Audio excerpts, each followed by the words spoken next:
یاد رکھنا، جب اللہ تمہاری طویل آزمائش ختم کرنے لگتا ہے تو یہ دو خاص علامات تمہیں ظاہر کرتا ہے جو شدید آزمائش میں تمہیں غیبی مدد ملنے کا واضح اشارہ دیتی ہیں۔ میں جانتی ہوں یہ طویل آزمائش کی سختی تمہیں اندر سے توڑ رہی ہے اور تمہارا بے چین دل اللہ سے بار بار یہ سوال کر رہا ہے کہ تو 70 ماؤں سے زیادہ محبت کرنے والا آخر میری آزمائش ختم کیوں نہیں کر رہا؟ میں ایسا کیا کروں کہ تیری رحمت کا بند دروازہ مجھ پر کھل جائے؟ تو سنو، تمہارا رب خود تم سے مخاطب ہے۔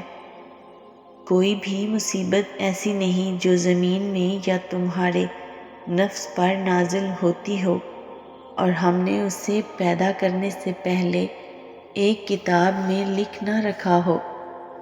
یہ کرنا اللہ کے لیے بہت آسان ہے تاکہ جو کچھ بھی تمہیں نقصان ہوا ہو اس پر تم دل شکستہ نہ ہو، اور جو کچھ بھی اللہ تمہیں عطا فرمائے اس پر تم بھول نہ جاؤ۔ دیکھو، اگر آج تمہاری زندگی میں کوئی تکلیف ہے اور جو کچھ برائیاں تمہارے ساتھ ہو رہی ہیں اور کسی طور پر تمہاری آزمائش ختم نہیں ہو رہی، تو یہ دو باتیں ضرور جان لو۔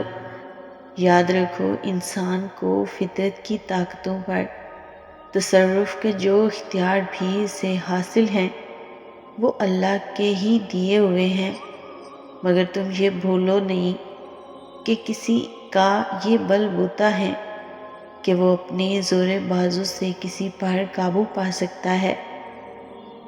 جب تک اللہ کی مرضی ہوتی ہے وہ اس کے لیے مسخر ہوتے ہیں، اور جب مرضی الہی کچھ اور ہوتی ہے تو وہی طاقتیں جو تمہاری خدمت گار تھیں وہ تم پر ایسا پلٹتی ہیں کہ تم ان کے سامنے بالکل بے بس ہو جاتے ہو۔ یاد رکھو، آج بھی خدا کا پانی خدا کے ہی قبضہ قدرت میں ہے۔ وہ جب چاہتا ہے انسان کو اس کے جہازوں سمیت غرق کر دیتا ہے۔ اللہ تعالیٰ قرآن پاک میں فرماتا ہے، اس کی نشانیوں میں سے ہیں یہ جہاز جو سمندر میں پہاڑوں کی طرح نظر آتے ہیں۔ اللہ جب چاہے ہوا کو ساکن کر دے اور یہ سمندر کی پیٹھ پر کھڑے کے کھڑے رہ جائیں۔ اس کی خدائی میں کوئی اپنے زور پر غلبہ حاصل نہیں کر سکتا۔ جسے وہ اٹھاتا ہے وہی اٹھتا ہے، اور جسے وہ گراتا ہے وہی گرتا ہے۔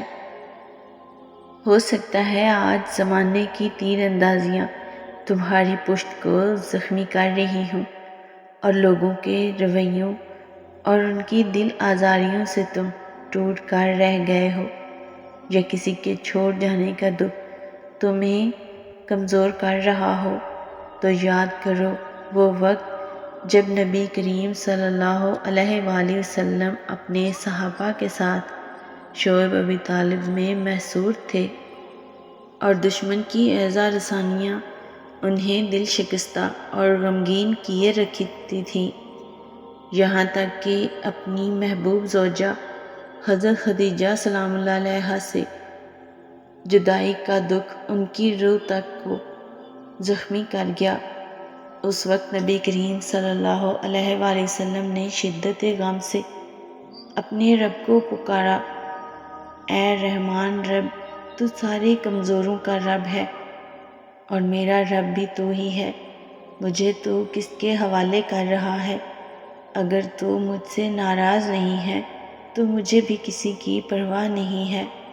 میں پناہ مانگتا ہوں تیری ذات کے اس نور کی جو اندھیروں میں اجالے کر دے، مجھے اس سے بچا لے کہ تیرا غضب مجھ پر نازل ہو یا میں تیرے عذاب کا مستحق ہو جاؤں۔ میں تیری مرضی پر راضی ہوں یہاں تک کہ تو مجھ سے راضی ہو جائے۔ کوئی زور طاقت تیرے بغیر نہیں ہے۔